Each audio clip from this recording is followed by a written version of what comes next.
പ്രവാസികളായിട്ടുള്ള ആളുകൾ driving licence പുതുക്കുന്നതിൽ വലിയ ബുദ്ധിമുട്ട് അനുഭവപ്പെടുന്നുണ്ട്. കാരണം അവരുടെ ലൈസൻസ് പുതുക്കുന്നത് നീട്ടി പോയിട്ട് 1 വർഷം 2 വർഷം കഴിഞ്ഞ് നാട്ടിൽ വരുമ്പോൾ എക്സ്പയർ ആയി റീവാലിഡേഷൻ ചെയ്ത് ടെസ്റ്റ് കൊടുത്ത് ഫൈൻ അടിച്ച് പുതുക്കേണ്ട അവസ്ഥയുണ്ട്. അപ്പോൾ അവിടെ വെച്ചുകൊണ്ട് പുതുക്കാനുള്ള ഓപ്ഷൻസ് എന്തെങ്കിലും ഉണ്ടോ?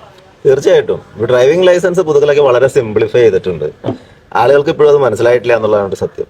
ഇപ്പൊ ലൈസൻസ് പുതുക്കാൻ RTC പോകേണ്ടതില്ല. നമുക്ക് വീട്ടിലിരുന്ന് ഓൺലൈനായിട്ട് ലൈസൻസ് ആകെ ചെയ്യേണ്ടതെന്ന് പറഞ്ഞാൽ ഫീസ് അടയ്ക്കുക, നമ്മുടെ നിലവിലുള്ള ലൈസൻസും മെഡിക്കൽ സർട്ടിഫിക്കറ്റ് 40 വയസ്സിന് ശേഷം ആണെങ്കിൽ മെഡിക്കൽ സർട്ടിഫിക്കറ്റും കണ്ണ് പരിശോധന സർട്ടിഫിക്കറ്റ് അപ്ലോഡ് ചെയ്യുക, ലൈസൻസ് സ്കാൻ ചെയ്ത് അപ്ലോഡ് ചെയ്ത് ഫീസ് അടച്ച് സബ്മിറ്റ് ചെയ്ത് ഓൺലൈനായിട്ട് സബ്മിറ്റ് ചെയ്ത് കഴിഞ്ഞാൽ നമുക്ക് അതിന്റെ സ്റ്റാറ്റസ് അറിയാൻ പറ്റും വീട്ടിലിരുന്ന് തന്നെ. കാരണം RTO ഓഫീസിലേക്ക് അതിന്റെ ഹാർഡ് കോപ്പി കൊണ്ടു കൊടുക്കേ വേണ്ട. അപ്പൊ വിദേശത്തുള്ള ആൾക്കാർക്കാണെങ്കിലും അത് ചെയ്യാം. ആകെയുള്ള കണ്ടീഷൻ എന്ന് വെച്ചാൽ അവിടെ അവർ ചെല്ലുന്ന സമയത്ത് അവർക്ക് കണ്ണ് പരിശോധന സർട്ടിഫിക്കറ്റ് കിട്ടുന്നതിന് ഇന്ത്യൻ മെഡിക്കൽ അസോസിയേഷൻ അംഗീകരിച്ച രജിസ്ട്രേഷൻ ഉള്ള ഡോക്ടറോ അല്ലെങ്കിൽ ഇന്ത്യൻ കോൺസുലേറ്റ് ഇന്ത്യൻ എംബസിയിൽ രജിസ്ട്രേഷൻ ഉള്ള ഡോക്ടറോ ഇഷ്യൂ ചെയ്ത സർട്ടിഫിക്കറ്റ് ഓഫ്തൽമോളജിസ്റ്റ് ഇഷ്യൂ ചെയ്തിട്ടുള്ള സർട്ടിഫിക്കറ്റ് ഉണ്ടെങ്കിൽ അവർക്ക് ഓൺലൈനായിട്ട് അത് അപ്ലോഡ് ചെയ്യാനും പുതുക്കാനും പറ്റും. RTO ഓഫീസിൽ വരേണ്ട കാര്യമില്ല. പണ്ടായിരുന്നു RTO ഓഫീസിൽ വന്ന് പുതുക്കണ്ടേ. ഇപ്പൊ അത് ഫുള്ളി ഫേസ്ലെസ് സർവീസ് ആണ്. ഓൺലൈൻ ഫസ്റ്റ് കം ഫസ്റ്റ് സർവീസും കൂടി ഉണ്ട്. FCFS എന്ന് പറയും. അതായത് നമ്മൾ ലൈസൻസ് അപേക്ഷ ഇട്ടു. ഇപ്പൊ മലപ്പുറം ഓഫീസിലേക്ക് ഒരു 50 പേര് അപേക്ഷ ഇട്ടാൽ ആദ്യത്തെ അപേക്ഷ പ്രോസസ് ചെയ്തിട്ട് അടുത്ത് എടുക്കാൻ പറ്റുള്ളൂ. അപ്പൊ അത് പൂർണ്ണമായിട്ടും ട്രാൻസ്പെറന്റ് ആണ്.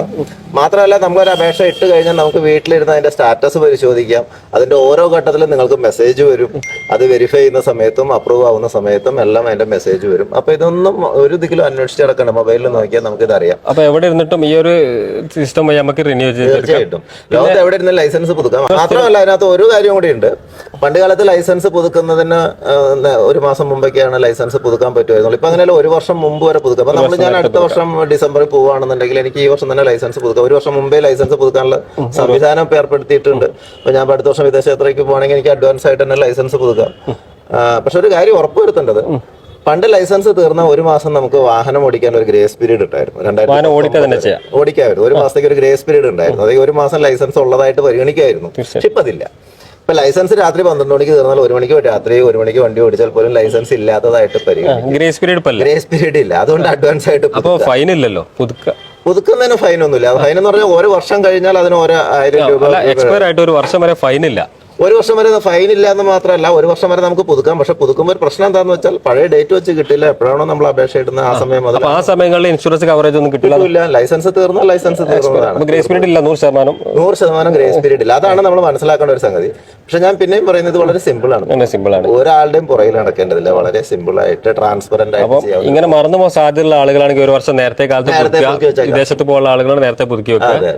ഇനി 1 വർഷത്തിനുള്ളിൽ ഇനിയിപ്പോൾ അത് പുതുക്കാൻ പറ്റിയില്ല, വിദേശത്ത് അയാൾക്ക് പുതുക്കാൻ പറ്റാത്ത സാഹചര്യമാണെങ്കിൽ വിത്തിൻ 1 ഇയർ അയാൾക്ക് പുതുക്കാം. അതായത് ലൈസൻസ് തീർന്ന് 1 വർഷം വരെ അയാൾക്ക് ടെസ്റ്റ് ഇല്ലാണ്ട് പുതുക്കാം. പക്ഷെ പണ്ട് അങ്ങനെ നമുക്ക് ടെസ്റ്റ് ഇല്ലാണ്ട് അതിനുശേഷം ടെസ്റ്റ് വേണ്ടായിരുന്നു. പക്ഷെ ഇപ്പൊ ടെസ്റ്റ് വേണം.